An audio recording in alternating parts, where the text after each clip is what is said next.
Olá, meus irmãos, a paz do Senhor, vosso em Cristo, Josenilton Silva, abraçando a todos vocês, mesmo à distância, desejando a cada um de vocês que a doce paz, protetiva paz de Jesus vos cerque por detrás e por diante. Seja bem-vindo você, professor de escola bíblica, superintendente, pastor de forma geral, aluno, seja de que faixa etária, de que classe específica, todos vocês são bem-vindos à nossa EBD ou à nossa escola bíblica, né? Que por ocasião das nossas impossibilidades aos domingos, há essa alternativa de não perdermos as nossas lições, e esta programação já está na sua agenda, né? Já está se tornando conhecida de muitas pessoas, e nós temos a alegria de poder aqui, dia após dia, nas segundas-feiras, ensinar a boa e poderosa palavra do Senhor. Sejam bem-vindos, transmita, convide, compartilhe esse vídeo com mais pessoas e estejamos todos aprendendo da palavra de Deus que tem, né, para nos ensinar. Eu sou o irmão Josenilton Silva, presbítero da Igreja Evangélica, Assembleia de Deus aqui no Rio Grande do Norte, e abraçando a todos vocês, desejamos assim uma noite muito feliz e que nós vamos estar aqui, tá certo? Deus abençoe. Nós estaremos estudando hoje a 11ª lição. São 13 lições da nossa revista, tratando-se dessa temática, o verdadeiro pentecostalismo, a atualidade da doutrina bíblica e a atuação do Espírito Santo. Hoje é a 11ª lição. Das 13, nós estamos nos encaminhando para o final do trimestre, que tem a sua subsequência no mês de abril. Nós louvamos a Deus pela vida de cada um de vocês que tem acompanhado conosco. E o título da lição de hoje é Compromissados com a Evangelização. Compromissados com a evangelização. Esse tema ou essa temática da evangelização, da pregação do evangelho, da anunciação das boas novas, é um dos fundamentos que nos cerca como um verdadeiro seguidor da doutrina cristã. Não existe cristianismo sem o evangelho. Não existe fé cristã sem a evidência, sem a realidade factual do evangelho. O evangelho, ele narrado por quatro visões ou 4 expectações diferentes, mas compreensivas em sua cronologia. Esse evangelho, ele veio trazido, ele veio anunciado e manifesto pelo próprio Jesus Cristo. Por isso, a doutrina do cristianismo, o segmento cristão, ele é incompreendido sem a realidade do evangelho. Porque foi isso que Jesus veio trazer, foi isso que Jesus veio anunciar. A pregação do evangelho, em seu efeito, em sua operação, em suas bases, em seus fundamentos, em suas doutrinas e todas esse conjunto que forma essa sistemática do evangelho é que vem nos abalizando na nossa fé, na nossa compreensão, né, de seguimento, né, à pessoa de Jesus Cristo. Então, a lição de hoje tem por título Compromissados com a Evangelização. Destrinchando aqui esse título da lição. Primeiro, o que significa compromissado? A palavra compromissado vem de assumir um compromisso ou dedicar-se a um compromisso. A palavra compromissado implica em alguém que se dedica, que se aliança a um tipo de compromisso. Você percebe que lições anteriores a gente estudou o comprometimento com a palavra de Deus. Agora nós estamos estudando o compromisso com a evangelização. Se com a palavra ele tratou de comprometido, agora ele está tratando acerca do evangelho de compromissado, certo? Uma vez sendo prometido a palavra de Deus, agora nos compromissamos ou firmamos um compromisso com a evangelização. E o que é um compromisso? Compromisso vem de a junção de duas palavrinhas. Essa palavra misso aí, ela é uma unificação de outras duas. Misso, tanto na ideia de submisso, ou quanto na ideia de missão. Então é uma missão submissa a um propósito. Porque com é a ideia de propósito, objetivo. Então compromisso é a missão subjugada a um propósito. É uma missão submetida, submissa a um propósito, a um objetivo. E qual é esse objetivo? Deus, a vontade de Deus. Então a missão de pregar, ela deve estar submetida, submissa, ela deve estar subordinada, sabe, suborientada pela vontade de Deus. Por isso que a prática do evangelismo, ela deve se seguir com base nos seus moldes autênticos, nos seus moldes primários, nas suas primícias, sabe? Ainda que a gente tenha muita criatividade no exercício da elaboração até ao ato da execução, a nossa linha de segmento, a nossa linha de expectativa espiritual deve ser com base no exemplo dos nossos pais, certo? Mesmo sendo cultura diferente, época diferente, certo? Contexto diferente, certo? A direção do Espírito Santo, que é o mesmo e não mudou, ela continua sendo inspiradora, reveladora e iluminadora às nossas mentes. Então, nós louvamos a Deus pela criatividade do Espírito Santo, que tem levantado desde pessoas até recursos para se empreender a anunciação do Evangelho. Então, o título da nossa lição trata de compromissados com a evangelização. Evangelização é a ação ou efeito de evangelizar. Evangelizar vem da palavra evangelho, tornar o evangelho, certo? Conhecido do homem. Evangelizar, certo? É tornar o evangelho impregnado, o evangelho preparado no próprio homem. Isso é a ação de evangelizar. É mais do que pregar, é mais do que falar. Evangelizar é tornar o evangelho próprio do homem. Não é pertencente ao homem, é próprio do homem. De maneira que, uma vez se anunciando, pregando, ensinando este evangelho, o homem passa a ser alguém familiar ao evangelho. Então, esse é o título da nossa lição: compromissados com a evangelização. O texto áureo da nossa lição está escrito em Romanos 1,16, que diz: porque não me envergonho do evangelho de Cristo, porque é o poder de Deus para a salvação de todo aquele que crê, primeiro do judeu e também do grego. Então, Paulo escrevendo aos Romanos, ele diz: não me envergonho do evangelho de Cristo, pois é o poder de Deus. O evangelho, segundo Paulo disse, ele é de Cristo, certo? E é o poder de Deus. É um evangelho que é o poder de Deus revelado em Jesus Cristo para a salvação. Em suma, o que Paulo está ensinando aqui? Ele estava dizendo: eu não me envergonho do evangelho de Cristo, porque é o poder de Deus.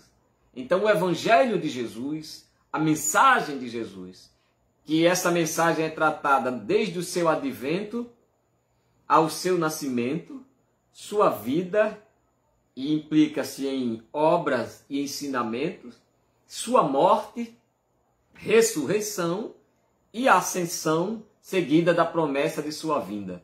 E isso tudo está implícito no que nós estamos chamando aqui de evangelho.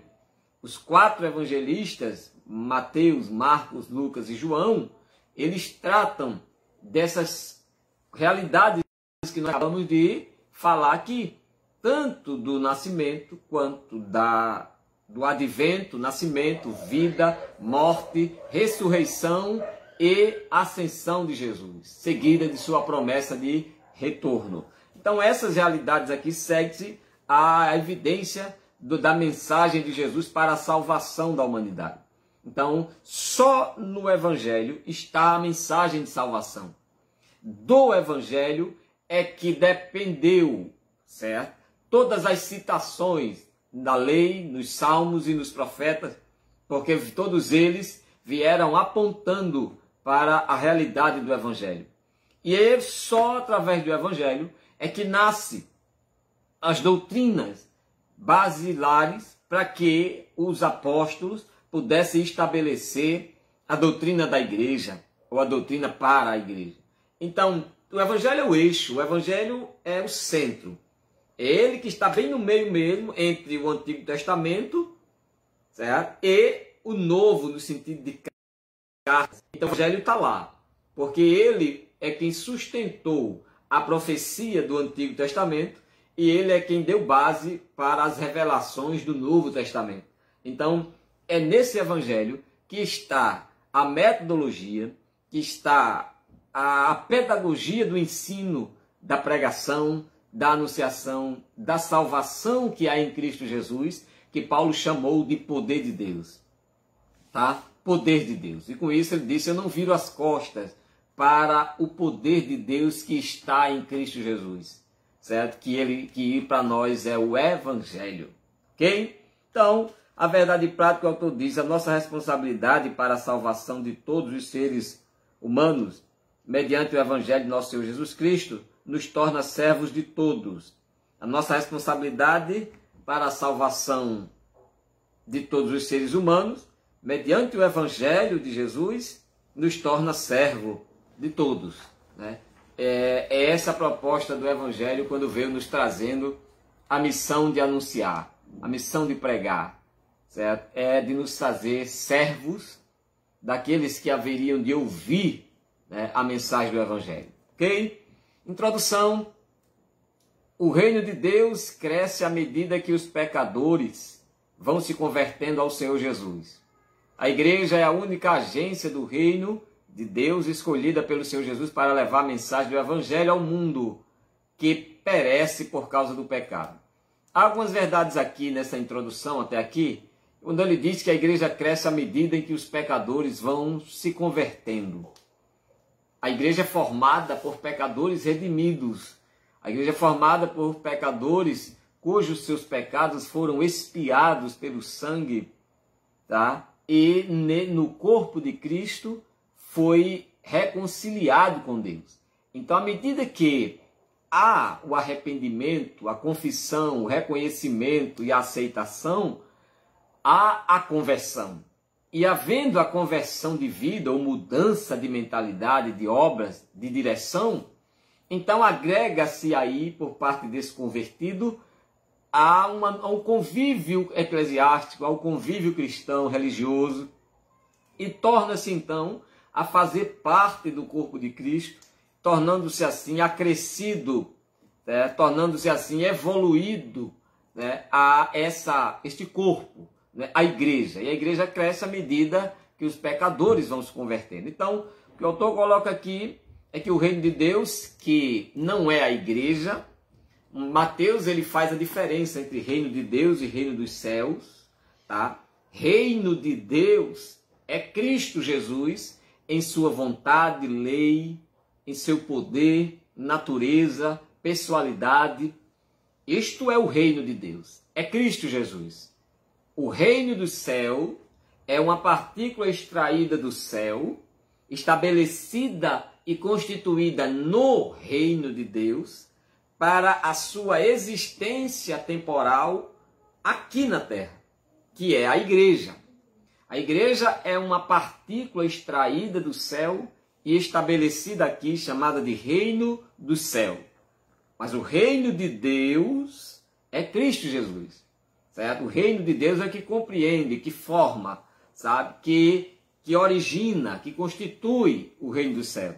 Então, para que esse reino cresça, ele é necessário a conversão, certo? E o reino, ele cresce de duas formas, a qualitativa e a quantitativa, não é assim? Então ele cresce no seu aspecto visível e cresce também no seu aspecto invisível. E à medida que o pecador vai se convertendo, o reino vai crescendo, né? As igrejas vão crescendo, não é assim? E a outra verdade que ele diz é que a igreja é a única agência do reino de Deus. Você vê que a igreja não é o reino de Deus, a igreja é uma agência do reino de Deus. E o que é uma agência? Uma agência é um órgão promotor de ações. Isso é uma agência. É um órgão promotor de ações. Agência é aquilo que promove uma ação. Se é uma agência bancária, promove ações bancárias, financeiras. Se é uma agência de outra natureza, promove ação segundo o seu ofício, segundo o seu trabalho. E a igreja é uma agência do reino de Deus. Ou seja, ela promove o evangelho. A igreja, ela promove o evangelho. A doutrina bíblica é para a igreja. O evangelho é para o pecador. O evangelho é para ser anunciado ao mundo. Então, a prática do evangelho é para a igreja, é pela igreja, que agora anuncia ao mundo, certo? O seu testemunho, a sua nova vida, a sua nova instrução, e torna conhecido Jesus daqueles que ainda não conhecem. Então, as doutrinas bíblicas, certo? Eclesiásticas, são para a manutenção da igreja. O evangelho, a mensagem da cruz, da salvação, do arrependimento, é para o mundo, é para o pecador. E quem é que vai realizar essa mensagem, essa pregação? A igreja. A igreja é a única agência, é o único povo que o Senhor separou para anunciar o reino de Deus, certo? Levando a mensagem do evangelho ao mundo que está perecendo no seu pecado. Então não vai ser anjo, não vai ser o mundo, não vai ser outra situação, vai ser a igreja, é a igreja que tem a responsabilidade de anunciar o seu Senhor para aqueles que ainda não conhecem, certo? Então, com isso, nós estamos dando continuidade ao trabalho que Jesus começou. Isso aponta para a importância da evangelização e da obra missionária. Isso aponta a importância da evangelização e da obra missionária. E não é a mesma coisa não, irmão, a evangelização, obra da evangelização e a obra missionária, certo? Não, certo? A obra missionária e a obra da evangelização. O que o autor destaca aqui? Que os moldes da evangelização de Jesus e de sua missão, a obra de Jesus foi evangelizar, a sua missão foi salvar. A obra da igreja é evangelizar. A missão da igreja é levar a salvação a Jesus, até o pecador. Certo? Então, não basta só a igreja desenvolver a obra da evangelização. Ela tem que cumprir a missão. E qual é a missão? Certo? É que, através da obra da evangelização, ela conduza Cristo, certo? À vida daqueles que ainda não têm. E uma missão é para ser cumprida. Ou seja, não é permitido, no sentido da ordem, voltar sem a missão ser cumprida. Então, Jesus, quando veio, ele veio para anunciar o evangelho e veio para cumprir uma missão. E no final de tudo, ele disse, certo, que foi consumada a sua obra. O autor diz aqui que com isso nós estamos dando continuidade ao trabalho que Jesus começou. Eu gosto sempre de dizer que o trabalho que Jesus começou, ele terminou. A obra da evangelização de Jesus não veio evangelizar, Jesus veio como o próprio evangelho, certo? Que veio para chamar e constituir um povo para que desse, certo? Um começo a uma obra destinada àquele povo que ele veio chamar. Jesus não veio com o objetivo de evangelizar, ele veio anunciar a salvação que era ele, certo? E a gente percebe aqui, nesse sentido de que ele não veio evangelizar, porque essa expressão aqui, de alguém evangelizando o outro, certo? Quando atribuída a Jesus, torna Jesus, certo? Alguém que é isento do evangelho e que traz nele a transformação do próprio evangelho. E Jesus não sofreu transformação pelo evangelho que ele pregou. Ele era o próprio evangelho. Então, por isso, Jesus não veio evangelizar. Jesus veio anunciar-se como o próprio evangelho no meio dos homens. Ele mesmo disse, o reino de Deus está entre vós. Então, quando a gente diz que Jesus veio evangelizar alguém, a gente está entre linhas dizendo que Jesus foi transformado pelo evangelho e agora está levando esse evangelho transformador de sua vida ao próximo. E isso não aconteceu. Jesus não foi transformado pelo evangelho. Jesus não foi evangelizado. Jesus é o reino de Deus anunciado em sua mensagem evangelística, missionária, certo? Salvífica, a todos aqueles que lhe ouviram. Agora, aqueles a quem ele veio chamar, disse eles em Marcos 3, do 13 ao 19, que deu-lhes poder para anunciar este evangelho, certo? Deu-lhes poder para falar, para através de obras, palavras, manifestação de poder, sinais, pudesse anunciar este evangelho que teria transformado essas pessoas. E quem era esse evangelho? O próprio Jesus. Ele é a boa nova. Ele é a nova de salvação. Ele é a nova de libertação. Então, nós com isto, entendendo dessa forma, nós como igreja, não estamos continuando o que Jesus veio fazer. Porque o que Jesus veio fazer, só ele podia fazer e só ele podia terminar. É tanto que ele disse, está consumado. Mas ele disse, em meu nome, vocês pregarão esse evangelho. Este evangelho qual? O evangelho que Jesus pregou? Não. O evangelho que foi confiado à igreja. Jesus não veio pregar, certo? Um evangelho fora dele. Mas a igreja veio para pregar um evangelho fora dela. A igreja não vem para se promover. Mas Jesus veio para promover a si mesmo. Na pessoa do Pai, mas veio para promover a si, como a própria salvação. Ele diz, eis aqui aquele que tira o pecado do mundo. Foi testemunhado isso por João, né? Então a igreja não veio testemunhar de si. A igreja veio testemunhar de Jesus. E Jesus disse, como o Pai me enviou, eu vos envio. Então, a mensagem que a igreja prega é um evangelho da salvação em Cristo Jesus. A mensagem que Jesus pregou foi a mensagem da salvação nele próprio. Então há uma diferença gritante aí de ministério, de fundamento, certo? De prática exegética da mensagem a ser pregada em tempos diferentes. E nós, como igreja, estamos com base na missão e na evangelização de Jesus, certo? Estamos com base nisso, cumprindo o nosso chamado para a pregação e nossa ordem para cumprir a missão que é de salvar.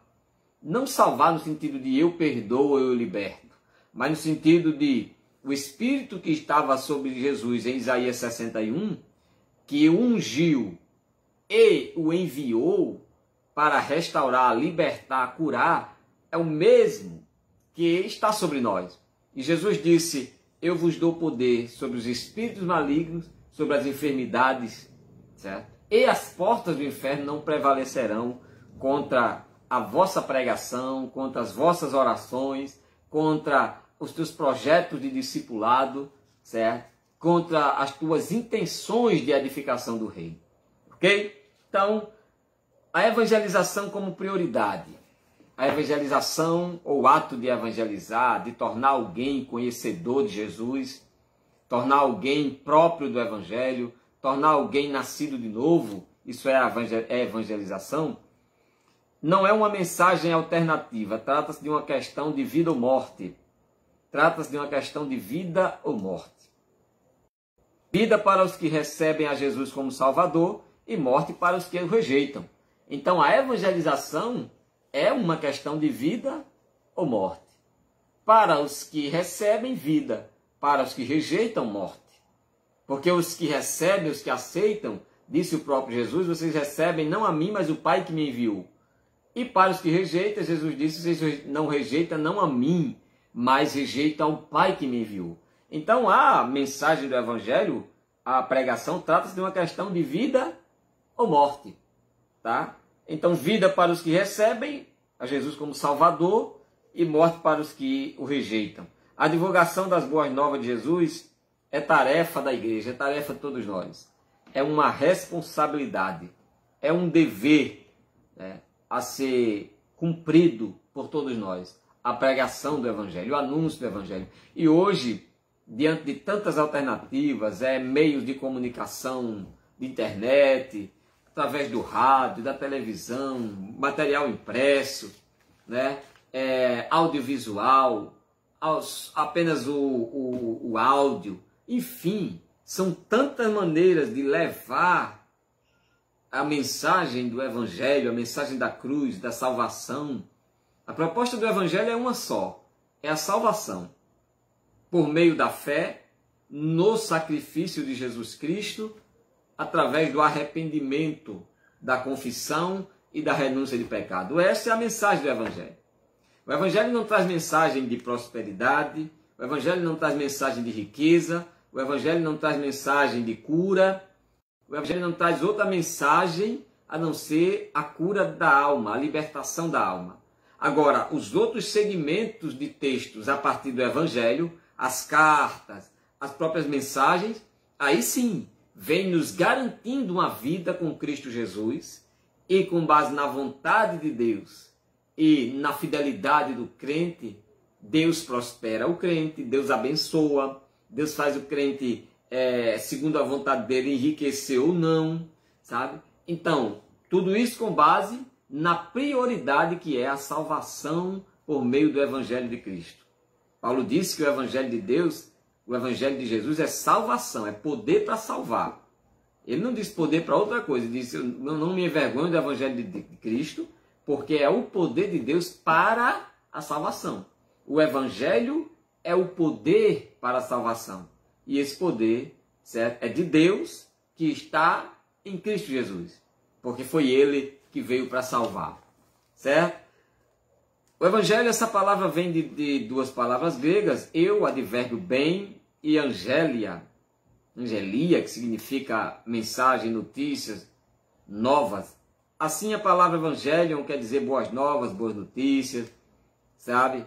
É a mensagem de Cristo que salva o pecador. Então o Evangelho é a mensagem de Jesus que salva o pecador. É só por meio do que Jesus falou, fez e viveu, certo? É que o pecador é salvo.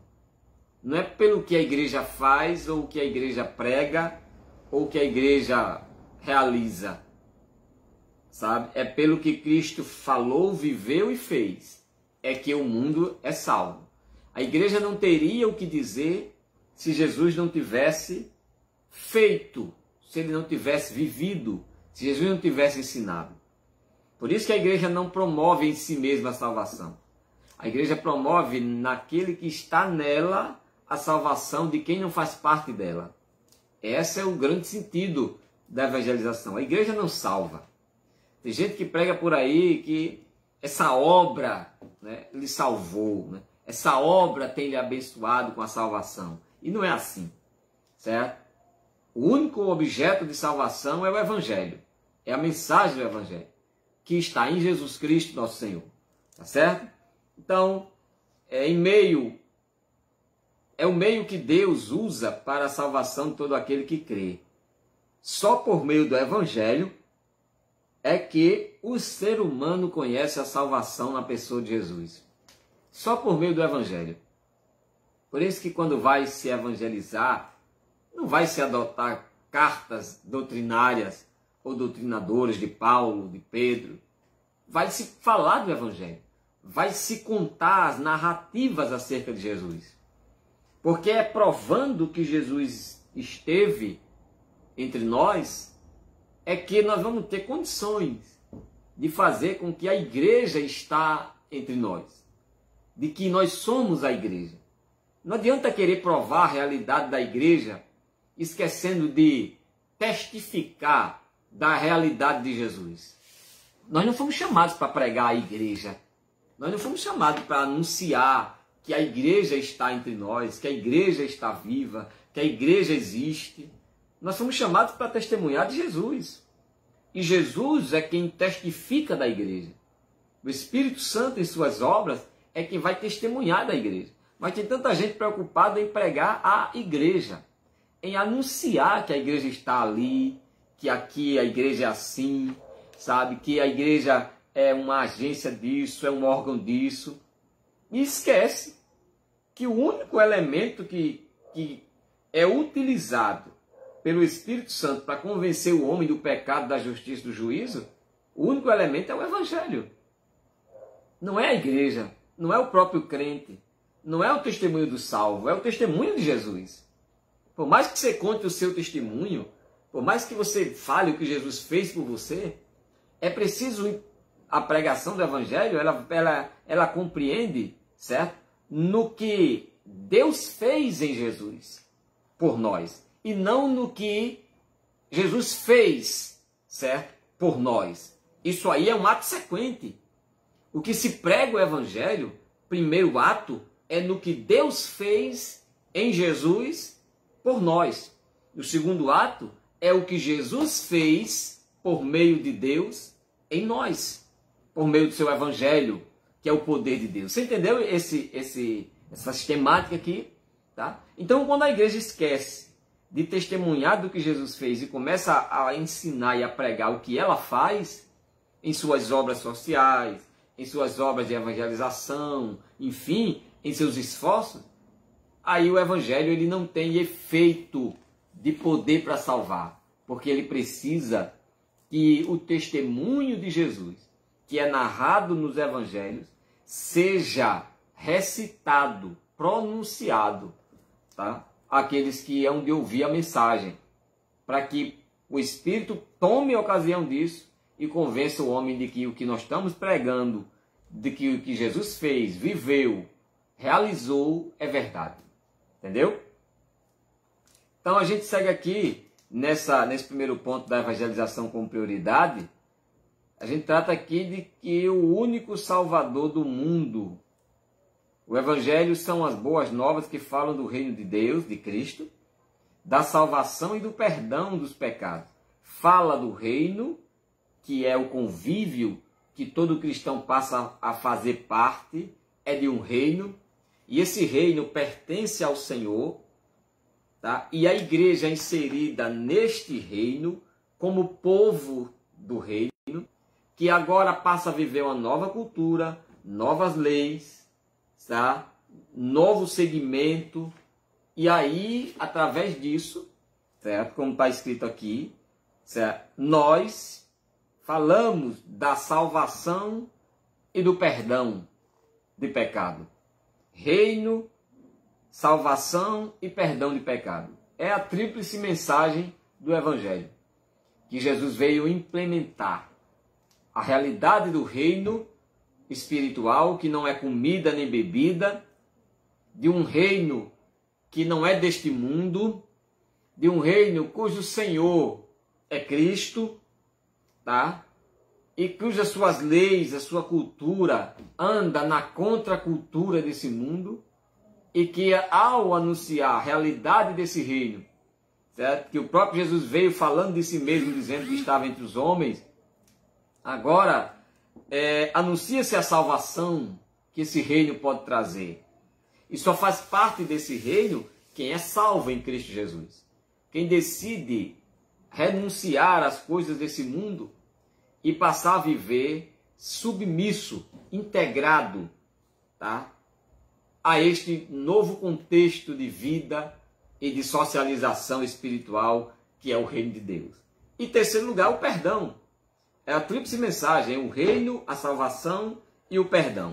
Que uma vez o reino sendo estabelecido, pregado, a salvação anunciada e aderida por aqueles que ouvem, agora o perdão de pecado é o passo sequencial para que todo aquele que ouve a mensagem e se arrepende, ele possa fazer parte, certo, da natureza desse reino. que é uma natureza espiritual, é uma natureza cristã, tá? É uma natureza celestial. Não é uma natureza divina, como eu já vi alguns falarem. Porque natureza divina só quem tem é Deus, meu filho. Viu? Não há mais ninguém nesse mundo, nem no céu, nem na terra, que possua uma natureza divina, a não ser aquele que é divino.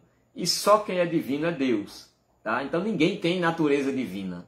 Tá? O único que possui a natureza divina é quem é divino, que é Deus, e pronto.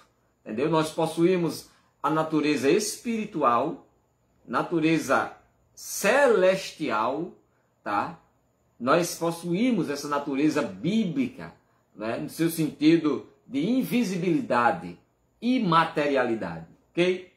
Então, partindo desse pressuposto de que o único Salvador, que é Jesus, que o Evangelho como boas novas veio anunciando essa tríplice mensagem de reino, salvação e perdão, para que o homem possa assim fazer parte de uma nova história de vida. Agora a gente vê que esse é o Evangelho da graça de Deus, que as Escrituras nos ensinam que todos os seres humanos são pecadores e que precisam se reconciliar com Deus. É o Evangelho da graça de Deus, né? É o Evangelho que a igreja prega, é o Evangelho da graça. Jesus pregou o Evangelho do reino. A igreja prega o Evangelho da graça. O Evangelho do reino tinha uma expressão de juízo. E esse Evangelho, ele vai voltar a ser pregado após o milênio, certo? Ou durante o milênio, melhor dizendo, esse Evangelho vai voltar a ser pregado, o Evangelho do reino. E então virá o fim, né? E esse virá o fim aí, né? Não é que este Evangelho que a igreja prega tenha que ser evidentemente anunciado praticamente a todos os homens para que Jesus volte. Quando a Bíblia trata de que este Evangelho será pregado em todas as nações, então virá o fim, certo? Esse Evangelho que Jesus estava se referindo era o Evangelho que ele estava pregando. E o Evangelho que Jesus estava pregando não é o mesmo que a igreja prega. Jesus estava pregando o Evangelho chamado Evangelho do Reino. A igreja prega um Evangelho chamado Evangelho da Graça, que veio a ser instituído a partir da cruz. Até da cruz para trás, durante 3 anos e alguns meses, foi pregado um Evangelho chamado Evangelho do Reino. E o que Jesus mais falou foi: o reino está entre vós. O reino está perto, né? O reino não é carne nem comida. Jesus veio pregando o Evangelho do Reino. E quando o reino foi estabelecido, certo? Foi estabelecido em sua constituição, salvação e perdão, a igreja recebe essa natureza institucional da graça e começa a anunciar o Evangelho da graça salvífica que há em Cristo Jesus, que é o Evangelho produzido pelo poder de Deus, para salvação por meio da graça. Por isso não é dom de homem, é dom de Deus, por meio da fé, não vem de obra nenhuma, é a graça. E a graça manifestou-se a todos os homens, né? Trazendo salvação. Então, Jesus, como a gente está vendo aqui, esse Evangelho, ele veio nas suas Escrituras para nos trazer a mensagem da salvação e para que os seres humanos possam, através da reconciliação com Deus, fazer parte de uma nova vida em Cristo Jesus. Então, não existe um meio de salvação sem Jesus. Ele mesmo disse: ninguém vai ao Pai senão por mim. Ninguém vem. E também afirmou: o campo é o mundo. A pregação do Evangelho é uma necessidade imperiosa, porque não existe salvação sem Jesus e o campo é o mundo. E isso nos mostra a grande responsabilidade da evangelização local e mundial. Você vê as realidades, né? Não há salvação sem Jesus. E o que Jesus veio trazendo como objeto para salvar foi o poder de Deus. E esse poder de Deus é o quê? O Evangelho, que veio em Jesus Cristo. E este Evangelho é o quê? A mensagem do reino, de salvação e de perdão. Então, essa escala de valores, ela precisa ser seguida pela obra da igreja ao anunciar este evangelho. Que quando a gente exclui um desses três elementos do contexto pedagógico da pregação, do evangelho, da evangelização, seja ela pessoal, seja ela uma evangelização coletiva, né, em massa, é preciso se observar essas três realidades distintas e triuna, né, porque elas formam uma. Tanto o reino como a salvação como o perdão. Eles apontam todos para a pessoa de Jesus Cristo e a igreja tem a responsabilidade de anunciar essas três mensagens para que este evangelho como poder de Deus ele possa ser notado em Cristo Jesus e a obra da salvação seja realizada na vida do pecador. Tá certo? Uma agência legítima. O Senhor Jesus constituiu a igreja como a única agência do reino de Deus na terra, encarregada de anunciar as boas novas da salvação. É necessário, pois, a mobilização de toda a igreja para que essas metas sejam alcançadas.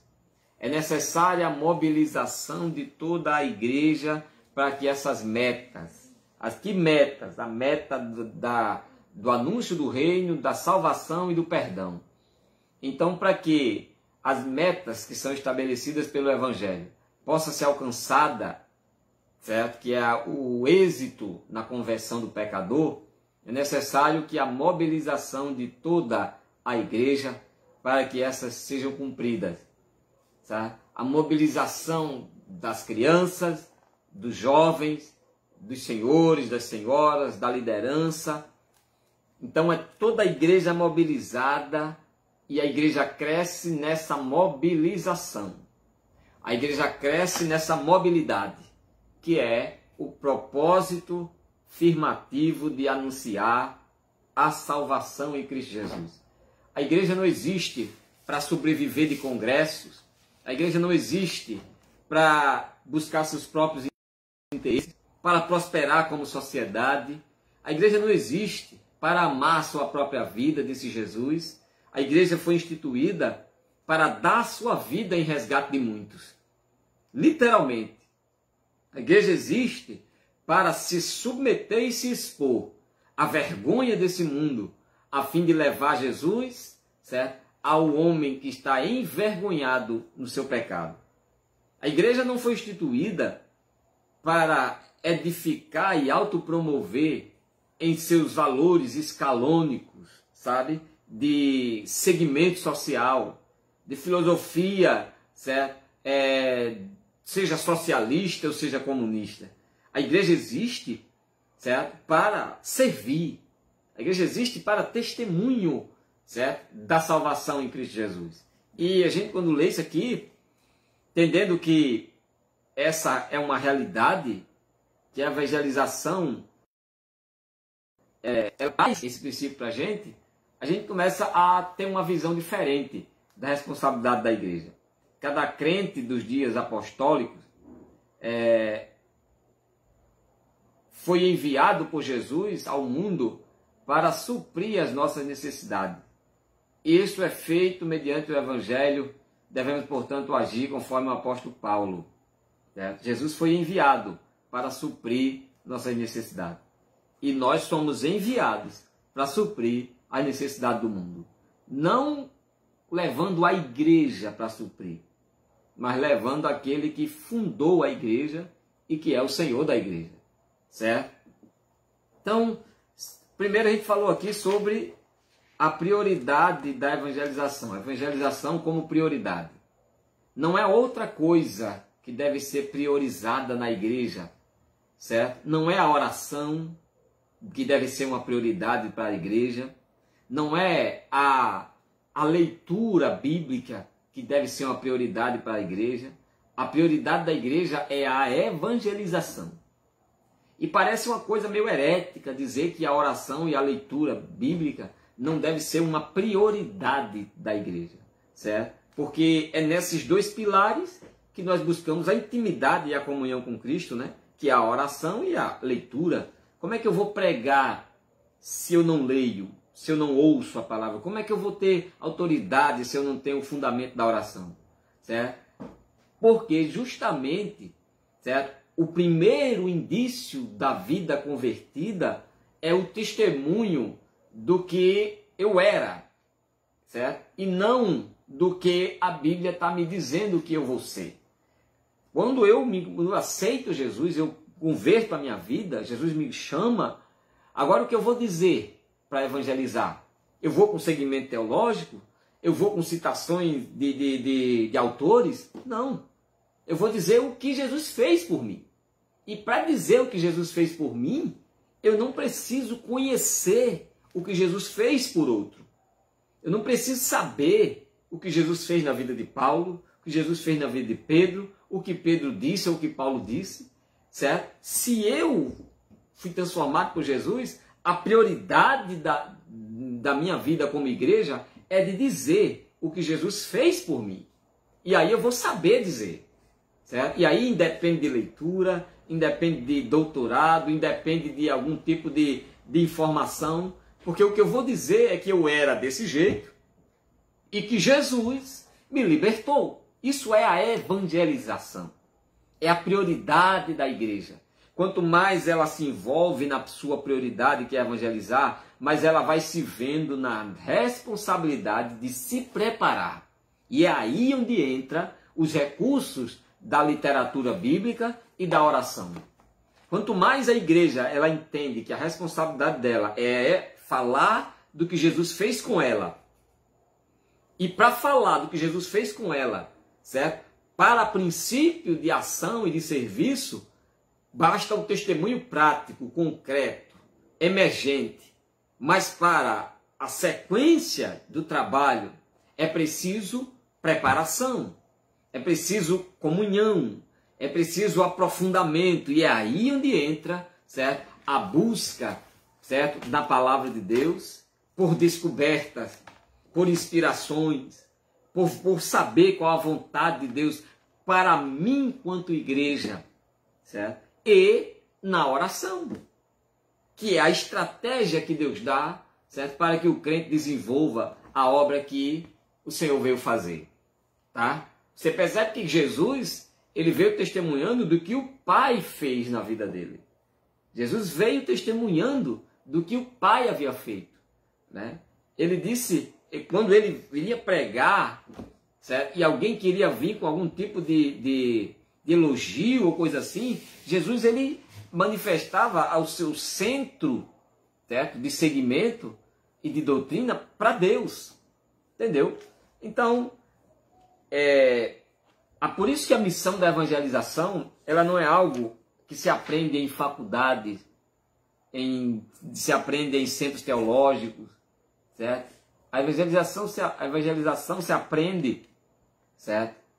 Quando Jesus nos chama e nos resgata. Saulo de Tarso, ele estava indo para uma cidade para prender muitos cristãos. E no meio do caminho ele teve um encontro com o Senhor.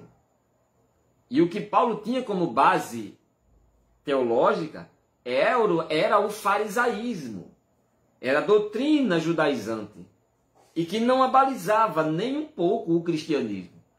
Então, para aqueles que dizem, mas Paulo aprendeu aos pés de Gamaliel, o que Paulo aprendeu aos pés de Gamaliel, gente, foi a doutrina, foram as filosofias, foram as bases do farisaísmo, que trazia como segmento o judaísmo. Paulo aprendeu nas leis, nos salmos e nos profetas, o que a lei judaica apresentava. E isso não abalizava o cristianismo. Era preciso ser formado na doutrina apostólica para que o cristianismo pudesse enraizar como uma doutrina nova. E aí o que foi que aconteceu? Paulo foi discipulado pelo próprio Senhor quando ele disse que foi até o céu, terceiro céu, né? E lá voltou com a doutrina estabelecida dos dons, da graça, do evangelho, do poder, certo? Então quando Paulo estava caminhando para aquela cidade, para prender alguns em Damasco, o Senhor apareceu em sua frente. E a partir dali, qual foi a orientação de Deus? Não, entre na cidade. Não deixe de ir para lá, não. Você vai. Agora você vai para um endereço diferente. Você vai para um certo lugar para fazer outra coisa. Você não vai procurar, agora alguém vai lhe procurar. Certo? Em vez de Paulo ir procurar alguém agora, alguém ia procurar ele. E do caso foi Ananias que Jesus deu ordem para que ele procurasse ele lá e lá dissesse o que ele haveria de fazer. E a partir de então, Paulo começa a seguir uma filosofia nova de conceito e foi preciso o Senhor ter um encontro com ele depois para prepará-lo para uma nova missão. Mas a pregação do Evangelho se deu naquela hora. Portanto, meu amigo, o fato de Jesus ter te tirado desse mundo é um manual emergente para se pregar o Evangelho. Sabe? Então não tem que sentar primeiro numa cadeira e aprender como é que se fala. Certo? A mensagem é aquela mesma que Jesus deu para aquele endemoniado, que agora liberto, queria seguir Jesus, e Jesus disse, não, vai e conte. Conte. O Evangelho é narrativa. Se o Evangelho é que liberta, então o Evangelho é uma narrativa. Contar o que Jesus fez. E a orientação de Jesus é vá e conte o que Deus fez por você e como Ele teve misericórdia de você. Pronto. De onde foi que Jesus lhe tirou? Então vai e diga isso. Quem você era? Vai e conte isso. Certo? Conte o que Deus fez por você. E o que foi que Deus fez? Deus me tirou da prostituição, Deus me tirou da bebedeira, Deus me tirou dali, daqui e acolá, certo? E alguém que você está contando vai saber que você era. Por que que o Evangelho começa primeiro por Jerusalém, Samaria e os confins da terra? Porque quem era de Jerusalém conhecia quem era de lá. E Jesus diz, comece primeiro por onde as pessoas lhe conhecem. Porque elas vão saber quem você era e quem você é agora. E vai ser incontestável a mudança de vida. Por que Jesus disse, pregue logo os de perto, para os de perto? Porque é os de perto que quando você disser, eu era isso e agora eu sou isso, alguém vai dizer, é mesmo, que eu conhecia e realmente você não precisou falar grego, hebraico, você não precisou ir com regras da hermenêutica nem da homilética, você não precisou ir com ciências da sistemática teológica, você só foi com testemunho do que Jesus fez por você e como Ele teve misericórdia de você. Isso é a pregação do Evangelho, certo? Então, é a base emergente da pregação é essa, é contar o que Jesus fez por mim, certo? Então, a gente seguindo para um segundo ponto, Jesus morreu para salvar todos os seres humanos. Isso é uma doutrina que nós cremos, que Jesus veio e Ele veio para morrer. Quando alguém quis impedir, Ele disse que não fizesse isso porque foi para aquilo ali que Ele veio. E Ele veio para morrer e não para morrer em vão. Ele veio para morrer e na sua morte gerar vida, salvação, reconciliação do homem com Deus, certo? Era Deus buscando se reconciliar o homem com Ele, né? Então a extensão da obra expiatória de Cristo tem sido debate ao longo dos séculos, especialmente depois da Reforma Protestante, no ano de 1500, né? Não se pretende aqui finalizar aqui, pois o que nos importa é a compreensão do assunto à luz da Bíblia, né? A nossa teologia, antes convém ressaltar que a nossa teologia é pentecostal e vem diretamente das Escrituras Sagradas, sem intermediação dos teólogos da Reforma Protestante, certo? A teologia pentecostal que nossos pais nos legaram não deve a nenhum, né, teólogo reformador como intermediário. Então, o que ele está querendo dizer aqui? Que com base na nossa crença, da nossa fé pentecostal, a nossa fé pentecostal ela não sofre nenhum tipo de intervenção contundente, reformadora, de teólogos reformadores, que a partir da reforma de 1500 se estabeleceu novos rumos e novos segmentos de exegese bíblica e de interpretações, principalmente acerca da soteriologia, acerca da salvação. Então ele está enfatizando bem aqui que a nossa fé ela vem diretamente das Escrituras, e não por teólogos reformadores protestantes, que o que tem se seguido muito por aí é isso, certo? Umas linhas de reformadores, porque essa palavra reformador, ela se tornou muito comercial no nosso meio cristão, tá? Existem os reformadores, como que não reformou apenas um conceito de filosofia religiosa. Eles procuraram reformar também a Bíblia em suas interpretações. E com isso agregou-se muita gente que aderiu a esse tipo de segmento religioso chamado de reforma, tá? De reforma protestante, e que instituiu-se aí muitos elementos que têm a sua visão centrada nessa linha de credo e de crenças reformadas, certo? E daí vem muitos outros detalhes que surgiram e que, como o autor coloca aqui, a teologia pentecostal que nossos pais nos legaram não tiveram nenhum teólogo ou reformador como intermediário, mas sim a Bíblia. Não teve nenhum Lutero como um intermediário, não teve nenhum outro reformador, nem Armínio, nem Calvino como intermediário, não. A nossa fé pentecostal tem a Bíblia como fonte, e não um ícone da religião, ou da doutrina, ou da reforma, não. Tá? Isso aí deixa para muitos segmentos que tem por aí, que andam pegando esse tipo de referência e diz, segundo a teologia tal, nós seguimos a reforma empregada por fulano de tal, e aí a gente crê nisso aqui. Nós, pentecostais, não andamos por esse tipo de visão. Não surgiu um pentecostal e disse, aqui está empregada a doutrina de Pentecostes, a doutrina da fé pentecostal, e é nela vocês têm que seguir. Não, a doutrina pentecostal é a única que a gente busca na Bíblia Sagrada e é dela que se extrai.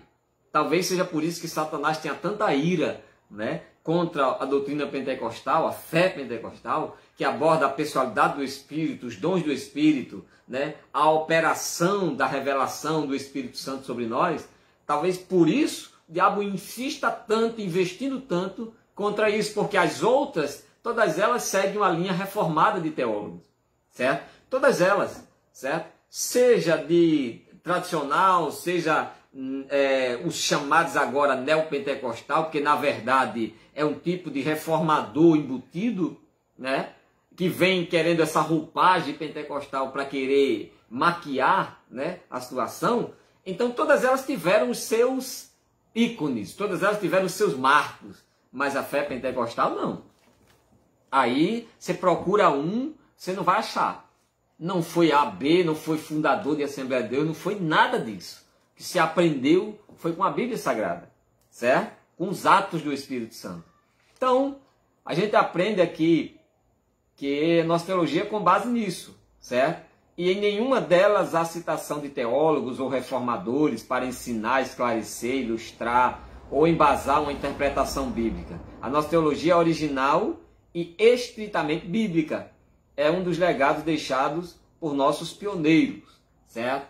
No caso da Assembleia de Deus, Daniel Bernavingre, né, que são pioneiros, eles não buscaram em outros segmentos reformadores essa fé pentecostal, não. O legado que eles deixaram foi a Bíblia, né, para ensinar, esclarecer, nos posicionar, certo, quanto à crença nas doutrinas pentecostais, entendeu?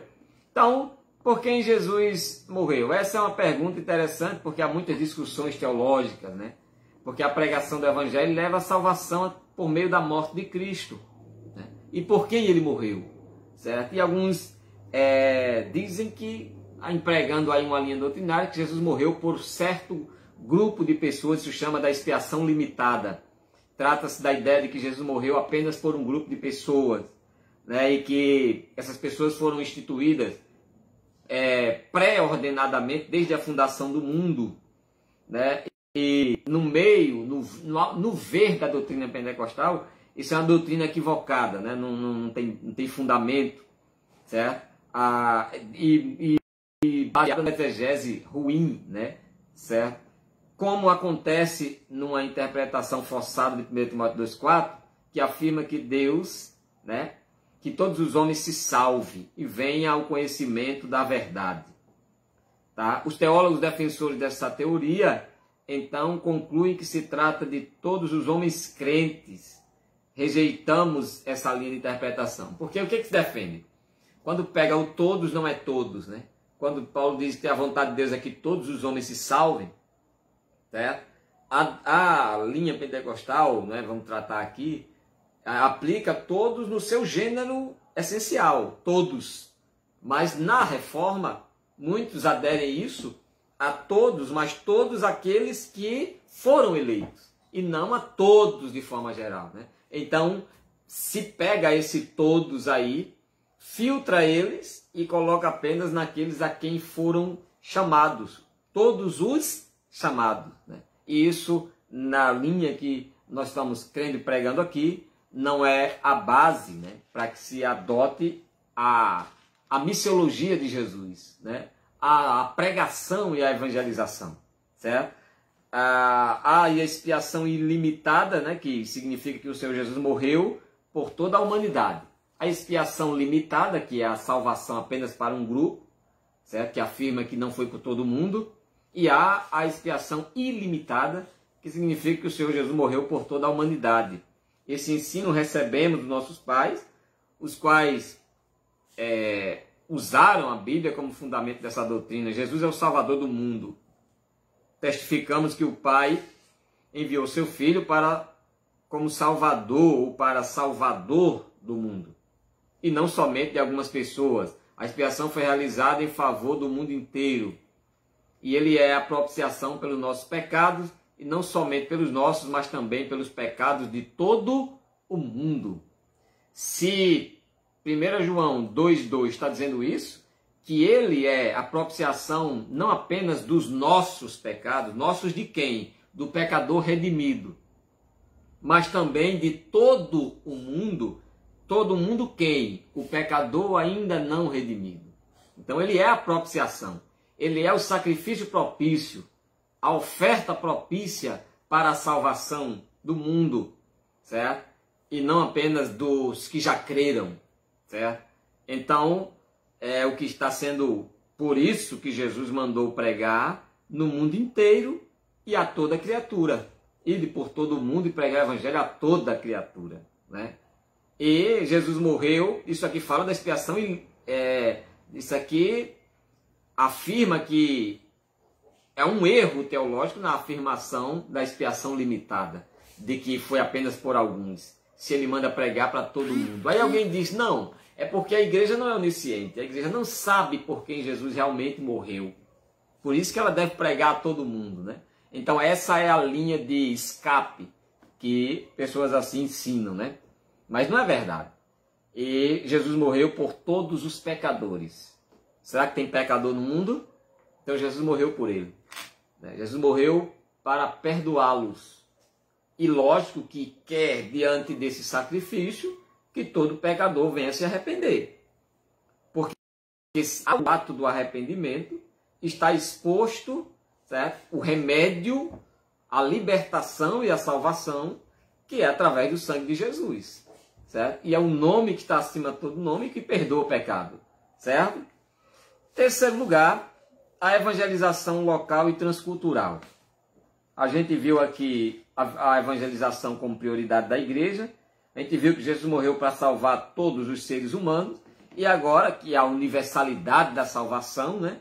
E agora a gente vê que a evangelização, sobre a evangelização local e cultural. Evangelização local e cultural. O Novo Testamento, ou transcultural, né? Evangelização local e transcultural. O Novo Testamento nos mostra que evangelismo e missões são tarefas precípuas da igreja, né? São tarefas peculiares, próprias, designadas da igreja, para a igreja. O livro de Atos destaca a obra missionária, registra as missões por todos os ângulos e mostra todas as possíveis atividades de um missionário. Atos ressalta ainda o poder do Espírito, certo? A obra da evangelização e as viagens missionárias dos apóstolos. Então, o que nós lemos e percebemos quando estudamos Atos dos Apóstolos? Primeiro, certo? Ela registra as atividades de um missionário. Segundo, as obras do Espírito. Terceiro, certo? A obra da evangelização, o poder do Espírito. Terceiro, a obra da evangelização. E quarto, certo? As viagens missionárias dos apóstolos. É isso que baseia-se, certo? O livro histórico de Atos dos Apóstolos. Vem tratando certo? Das atividades de um missionário, desde a evangelização, a pregação, a edificação de igrejas, o plantio de igrejas, né? Ramificando, certo? A filosofia religiosa, cristocêntrica, certo? Estabelecendo marcos de culto por onde passavam, certo? Aí até o poder do Espírito manifesto cooperando com a igreja e fazendo aquilo que lhe era próprio, certo? Passando pela obra da evangelização propriamente dita, que era o anúncio do reino de Deus, da salvação e do perdão do pecado, culminando nas viagens históricas, certo? Geográficas, certo? E missiológicas dos apóstolos, certo? Viagens históricas, geográficas e missiológicas dos apóstolos, certo? É isso que nós estudamos em Atos dos Apóstolos, certo? Primeiro, a evangelização é o ato de comunicar as boas novas de salvação a todas as pessoas por meio de palavras e ações. A evangelização é o ato de comunicar a salvação por meio de quê? De palavras e ações. Não apenas de palavras, mas de ações, né? E foram essas as ações missionárias que os apóstolos desenvolveram. Tanto ações sociais, como ações tratando-se do bem-estar físico, emocional, e não apenas espiritual. A igreja ela se envolveu com os cuidados com a humanidade, não apenas com os cuidados com a alma. A igreja se embrenhou, se empenhou em tratar desde o psicológico, ao biológico, ao sociológico, certo? E não apenas limitando ao espiritual. A igreja tratou nas 4 áreas do ser humano, a igreja trabalhou, certo? Todas as 4. A biológica, a sociológica e a psicológica, certo? E conjuntamente com a espiritual, tá? Então, e nos mandou, é o que Jesus, certo? Fez. E nos mandou que fizesse também. Isso significa testemunhar com ousadia a ressurreição de Jesus pelo poder do Espírito Santo. Geralmente é uma ação acompanhada de obras sociais. Geralmente, isso foi isso que a igreja de Atos nos ensinou, que a igreja, ela sempre nos seus atos de evangelização, ela associou, conjuntou, certo? E tornou-se uma conjuntura única com a obra social. A igreja sempre trabalhou, certo? A sociologia, sempre trabalhou a questão do bem-estar do ser humano. A igreja nunca deixou de lado, certo? Não foi só dizer Jesus salva e te vira. A igreja sempre levou o pão, as vestes. A igreja sempre levou o socorro. Então, sempre foi acompanhada da evangelização, através das palavras bíblicas. A igreja ela levou também o socorro pessoal. Levou também ao suprimento pessoal. Entendeu? Então, a visão dos pentecostais clássicos, né, desde o avivamento que aconteceu na Rua Azusa, né? Esse avivamento na Rua Azusa, um fato histórico que se deu em Los Angeles, né, na Califórnia, Estados Unidos, e por meio de um pregador afro, né, americano, é uma mistura de africano com americano, certo? Chamado de William Joseph Seymour, né, ou Seymour, né, que no ano de 1906, né, aos 14 de abril, ali em um prédio da Igreja Metodista, daquela época, episcopal africana, aconteceu ali um movimento que em língua original grega tem a ideia de xenolalia, que é uma expressão de manifestação de língua, certo? Materna, porém não dominada literalmente por aquele que estava falando ou ouvindo, e que causou um movimento naquele lugar de anunciação e de pregação muito parecido com o que aconteceu no dia do Pentecostes, que pessoas falavam em outras línguas maternas. Dali, esse movimento que aconteceu em 1906 foi até 1915, né? Ali nesse mover, certo? Dessas línguas, e que estabeleceu-se ali culturas, cultos, né? E que diante desses pressupostos aí, né, os participantes foram criticados severamente pelas mídias da época, e que foram criticados por teólogos, enfim, por considerarem um comportamento escandaloso e pouco ortodoxo, pouco sem fundamento, né, segundo eles estavam mostrando. Especialmente para essa época, hoje esse avivamento é considerado, né, pelos historiadores como o principal, vamos dizer assim, ponto de referência, catalisador, né, para a propagação do pentecostalismo no pleno século XXI. Né? Então, tudo começou lá desse avivamento, nesse ato que aconteceu, né, que não tem nada a ver com reforma. Ali foi um momento que se cultuava e que Deus operou coisas tremendas ali, que de lá para cá, certo? Esse movimento pentecostal, que, vamos dizer assim, ganhou força naquele momento, mas pela Bíblia já vem discorrendo, né? Pela história bíblica. Então, a gente analisa isso aqui e vê que essas missões, tanto local como transcultural, missão transcultural, a palavra transcultural é mudança de cultura, né? E não se fala de transcultural apenas em questão de internacional. Porque quando você sai daqui e vai para outro estado que tem uma cultura diferente, por exemplo, vai lá para Belém do Pará, que tem uma cultura diferente, ali você está fazendo missões transcultural. Você mudou de cultura, então é uma transcultural. É diferente de uma missão internacional, que você muda de nação. Mas a missão transcultural não é preciso você sair do seu país. Basta apenas mudar de cultura. É uma mudança transcultural. É um ato de mudança cultural. Você sai daqui e vai para um estado como do Amazonas, que de repente você vai habitar entre os ribeirinhos, entre as tribos indígenas. Não é uma cultura diferente? Então, isso ali é missão transcultural. É uma mudança de cultura, certo? De hábitos, de costumes, de meios estabelecidos, certo? De conduta, comportamento, certo? Isso é cultura diferente, certo? Então, com base nesse ponto histórico que a gente acabou de citar aqui, desde o avivamento lá, né, de Los Angeles, até se pensava a princípio que o dom de línguas era para pregar aos pagãos ao redor do mundo. E com isso, né, a xenolalia, que é o que nós estamos tratando aqui, a habilidade de falar uma língua que o indivíduo não aprendeu. Mas logo esses pioneiros desistiram dessa ideia, certo? Que baseava-se nisso, mas eles continuaram a obra missionária, certo?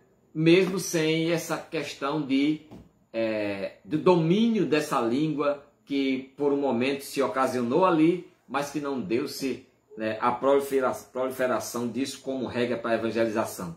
Então eles continuaram pregando, anunciando, conforme a língua deles, falando conforme o que eles ensinavam, certo? E dali foi ramificando a pregação do evangelho, as missões foram crescendo, e o outro ponto que a gente trata é justamente isso. Dentro dessa evangelização local e transcultural, nós estamos vendo a evangelização e agora a gente vê as missões. O trabalho do missionário é a evangelização entre as pessoas de cultura diferente da nossa.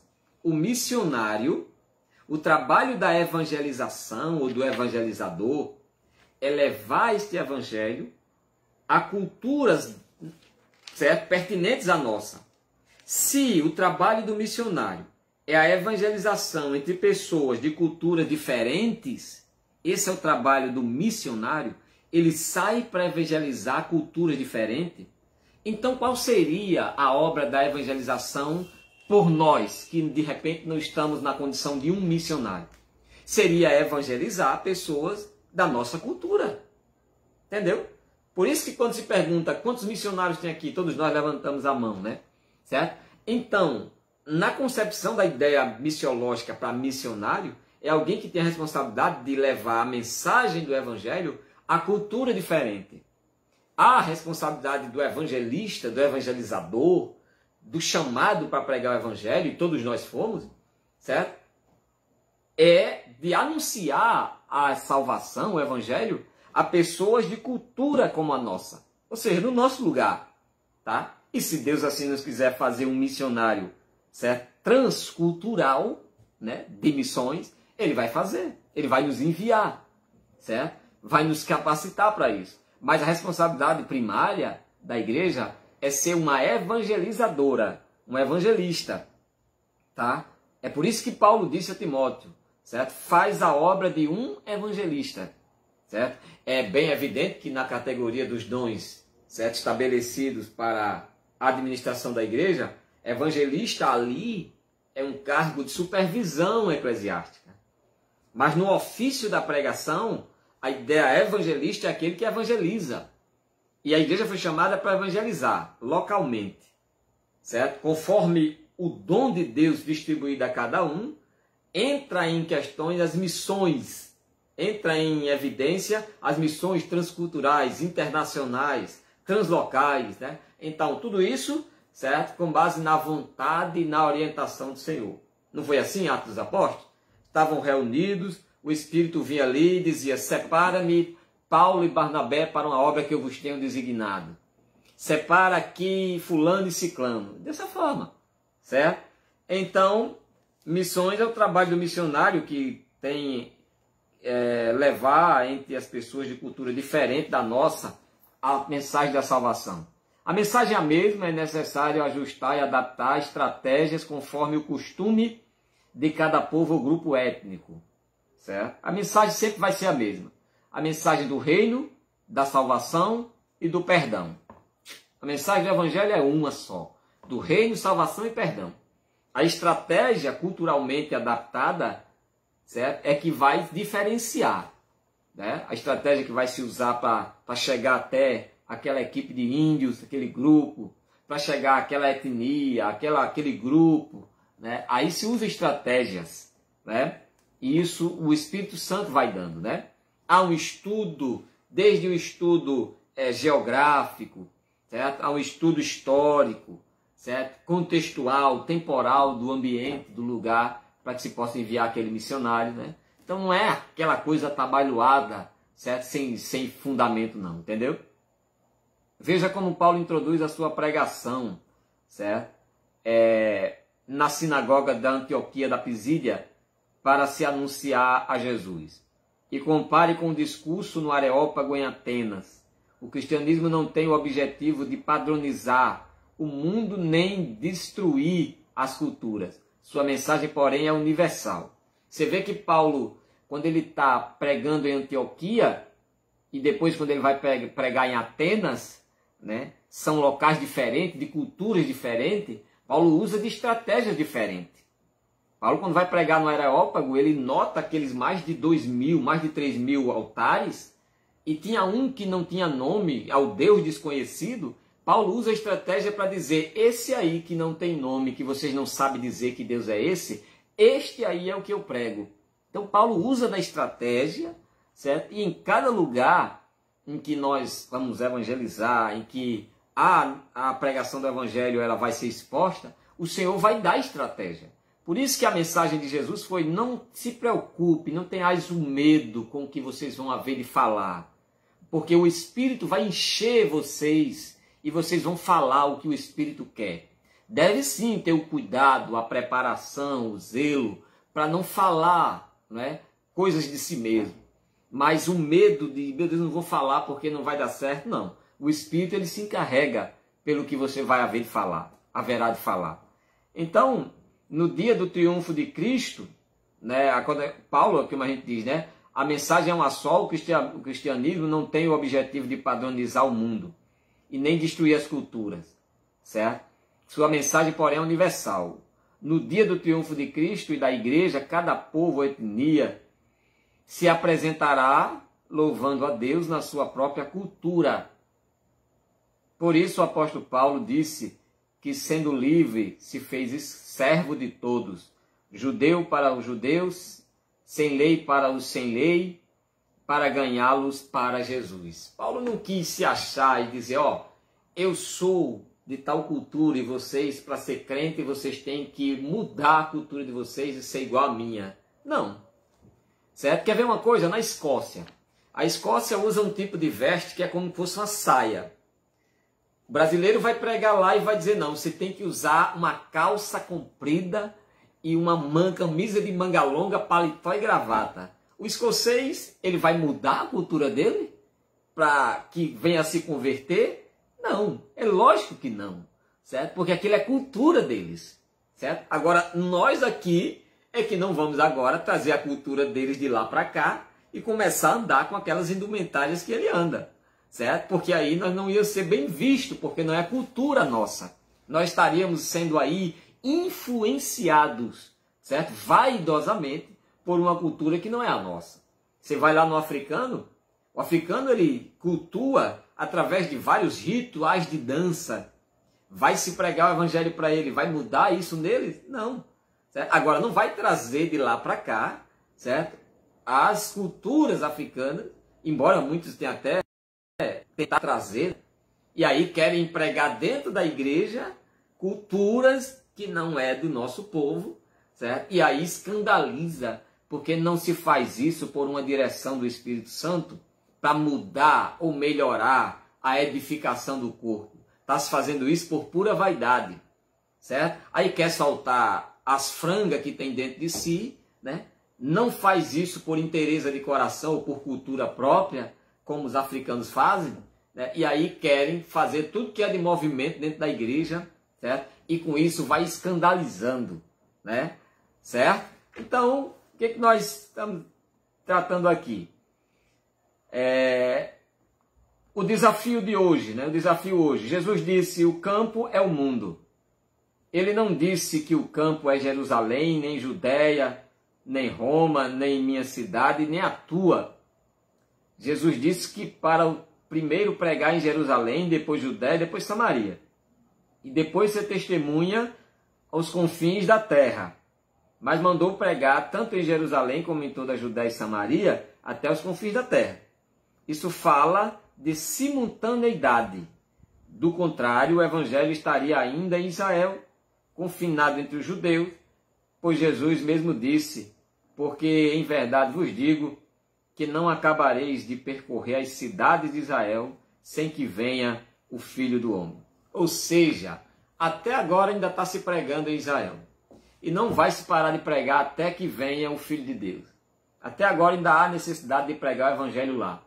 Quando Jesus estava dizendo, pregue primeiro em Jerusalém, Judéia, Samaria e depois os confins da terra, ele não estava dizendo aqui, ó, comece, concentre tudo aqui. Depois, quando tiver evangelizado tudo aqui, é que vocês vão para lá. Não. Quiseram até fazer isso, não entenderam muito bem e quiseram centralizar em Jerusalém. Aí foi preciso vir a perseguição, certo? Textualmente, isso dentro da história chama-se dispersão. Aí veio a perseguição e todo mundo se espalhou. Aí Jesus disse, agora vocês estão fazendo o que eu quero. Vocês vão pregar tanto aqui, como no mesmo tempo lá e no mesmo tempo acolá. Como vocês não são oniscientes, nem onipresentes, uns ficam aqui, outros vão para ali, outros vão para acolá. De forma que, simultaneamente, o evangelho está sendo pregado aqui no Brasil, na África, no Japão, em Israel, em tudo que é lugar. Certo? E não vai parar de ser pregado até que venha o Filho do Homem. Certo? E esta é a missão que a igreja recebe. Por fim, gente, a lição conclui dizendo, a Bíblia afirma que não existe salvação sem Jesus. Ele mesmo declarou, eu sou o caminho, a verdade e a vida. Ninguém vem ao Pai, senão por mim. Essas boas novas são o poder de Deus para a salvação e libertação disponível aos povos, certo? A todos os povos. Mas há necessidade de alguém para levar essa mensagem de vida. Já faz quase 2000 anos que os cristãos vêm pregando esta mensagem. E ela continua sendo cada dia uma mensagem nova. Cada dia, já faz quase 2000 anos que a igreja foi estabelecida e vem pregando essa mensagem do reino, da salvação e do perdão. Certo? E esta mesma mensagem que vem se pregando esse tempo todinho e que Jesus sequencialmente vai voltar, Alguns a têm por tardia essa volta, uns duvidam, outros desacreditam, mas 1 Coríntios 15:58 para a igreja continua sendo um texto áureo. Sede firme e constante, sempre abundante na obra do Senhor. E qual é a obra do Senhor? A evangelização. A obra do Senhor não é congresso. A obra do Senhor não é festa de conjunto. A obra do Senhor não é aniversário de igreja. A obra do Senhor é a evangelização. Ah, irmão, isso tudo não deve acontecer, não. É bom que aconteça. É bom, é ótimo, é saudável, certo? As festividades na igreja atrai o pecador, edifica o bem-estar da igreja, aguça o ego do cristão, se valoriza, mas não é a obra do Senhor. A obra do Senhor é a evangelização. A obra do Senhor culmina na salvação do pecador, certo? O lugar em que Deus é bem-quisto e bem-vindo, certo? Dentro da sua visão de objetivo e de vontade, é a casa do pecador. É o coração do pecador, do assassino, da prostituta, do ladrão, do roubador, daquele que está no mundo. Esta é a casa que o Senhor quer festejar. É dentro dessa casa que o Senhor quer fazer festa. Porque é quando Jesus entra que há festa no céu. Não tem festa no céu quando a igreja faz um congresso, não. Não tem, a não ser que haja salvação, né? Porque muitas vezes há muita coisa menos isso, certo? Porque o centro se tornou o objeto de homenagem e não a pessoa que glorifica ou que deve ser glorificada, que é Cristo Jesus. A obra do Senhor é a evangelização dos povos. Quando a igreja perde essa visão, ela se une ao Estado, se aliança com os governos dessa terra. Quando a igreja perde a visão do que ela veio fazer, ela começa a amar mais a sua própria vida do que desgastar a sua própria vida para salvar o pecador, para tirar o homem da sua destruição. E a igreja está tão amante de si mesma que ela está olhando muito para ela e está se acuando e não quer mais se embrenhar e desbravar no meio do perigo, no meio da rejeição, no meio da contraproposta, da contracultura desse mundo. Então Jesus, certo? Ele veio mostrar essa realidade da igreja. Ele disse, eu vos envio no meio de lobos. E a igreja quer hoje estar nos pastos verdejantes. A igreja está procurando hoje habitar em águas tranquilas, em pasto verdejante, certo? E esquecendo da realidade da vara e do cajado, certo? Como objeto de orientação e trazendo apenas como consolação.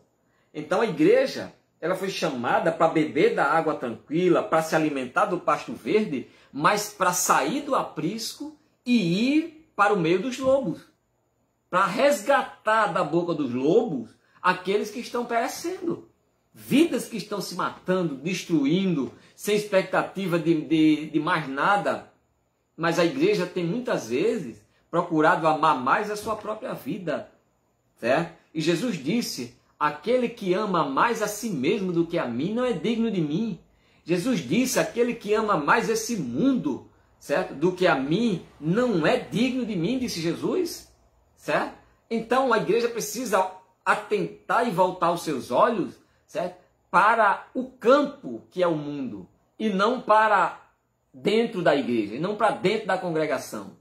Muitas vezes nós, como igreja, temos procurado muito ver os nossos defeitos uns dos outros dentro da igreja, apontando um ao outro e esquecendo de olhar um para o outro e dizer, vamos, certo, nos unir e vamos buscar quem está lá fora, vamos dar o bom exemplo e dizer que aqui existe um povo, certo, que foi chamado por Deus para ser exemplo para esse mundo. Mas a igreja, sabe, tem muitas vezes, certo, em muitos lugares, tem procurado se omitir da responsabilidade da autoexposição para levar Jesus, certo, ao pecador. E tem preferido, sabe, e principalmente num tempo como esse, em que está se restringindo, está se estreitando tudo, certo? Pessoas não estão sendo obrigadas a não mais realizar os cultos, sabe? Uma série de coisas. E tem muita gente que se diz igreja, que está acomunada com esse tipo de decisão, e usando desse argumento para dizer é verdade. A gente tem que ficar assim, certo? Não confunda, certo, os cuidados sociais que são obrigados, e glória a Deus por isso a gente fazer, para a gente ter vida. Mas não confunda isso com a responsabilidade pessoal de você se expor e anunciar esse evangelho. A voz da autoridade, a voz da falência do inferno, a voz da destruição sobre o pecado está na boca da igreja. Está naquele que o Senhor chamou para anunciar esse evangelho. Não é o mundo que vai anunciar o evangelho, não é as pedras, não são os anjos, é a igreja, você e eu, certo? O mundo clama como quem está com dores de parto para ouvir a mensagem do evangelho, certo? Ainda que rejeitem, mas a alma clama para ouvir essa mensagem. E a palavra dada a Ezequiel continua valendo. O Senhor procurando homens que se coloquem na brecha para que ele não destrua esse mundo conforme os outros, certo? E essa brecha deve ser fechada pela igreja. Quando Jesus olhar para uma Sodoma e Gomorra dessa que tem por aí e pensar em destruir e ele encontrar lá um crente, ele diz, não vou destruir, porque lá tem um crente pregando o evangelho. Jesus olhar para um Corazim e Betsaida, impenitente, certo? E tomar como exemplo Tiro e Sidom. Ai de ti, Corazim e Betsaida, se em Tiro e em Sidom fossem feitos milagres, ou seja, 4 cidades impenitentes. Mas se tiver um crente lá, o Senhor poupará esta cidade porque tem alguém evangelizando lá. Nínive, cidade impenitente, não tinha ninguém para que o Senhor olhasse lá e dissesse, eu vou poupar essa cidade. Mas o Senhor tirou Jonas da sua terra, fez ele cruzar os mares e ir para lá, para que o Senhor olhasse para aquela terra e dissesse, eu tenho alguém lá que está evangelizando. E o que eu ia fazer para destruir, eu não vou mais. Se eu ia destruir lá em 40 dias, eu não vou mais, eu vou dar vida. Então, gente do céu, somos a igreja de Jesus. Continuemos firmes, constantes, abundantes. Pregue o evangelho, anuncie o evangelho. Sejamos compromissados com o evangelho, certo? E aquele a quem tem e pertence todo o poder, é ele que testificará de si próprio que ele é o evangelho, através da minha, da sua palavra, da minha e da sua ação. Portanto, lição número 11, compromissados com a evangelização. Sejamos verdadeiros evangelistas. Estamos em tempos de privatizações, de privações, sabe? Mas está aí as redes sociais, você ainda consegue se deslocar para um lado e para o outro. Fale deste evangelho, pregue este evangelho, anuncie Jesus, certo? E as portas do inferno vão caindo, vão se destruindo. E essa pandemia vai correr quando a igreja entender que o evangelho é para ser pregado com poder para destruição das forças do mal. E não apenas para convencimento do pecado. Quando eu prego o evangelho, as portas do inferno caem por terra. Quando eu anuncio que Jesus salva, certo? Eu estou dizendo que o diabo não tem autoridade sobre o mundo e nem sobre as pessoas. E logo as obras do inferno caem por terra. A vitória vem e nós somos vencedores. O milagre acontece. Milagre da cura, da libertação, milagre da salvação. Tudo isso por meio da obra primária, prioritária, certo? E primogênita da igreja, que é a evangelização dos povos. Deus abençoe. Desejo uma semana abençoada para todos vocês. Até a próxima segunda-feira, certo? Nós estaremos aqui no nosso Facebook para mais um EBD Online. Que Deus em Cristo vos abençoe. Com as nossas orações, Josenilton Silva, a paz do Senhor.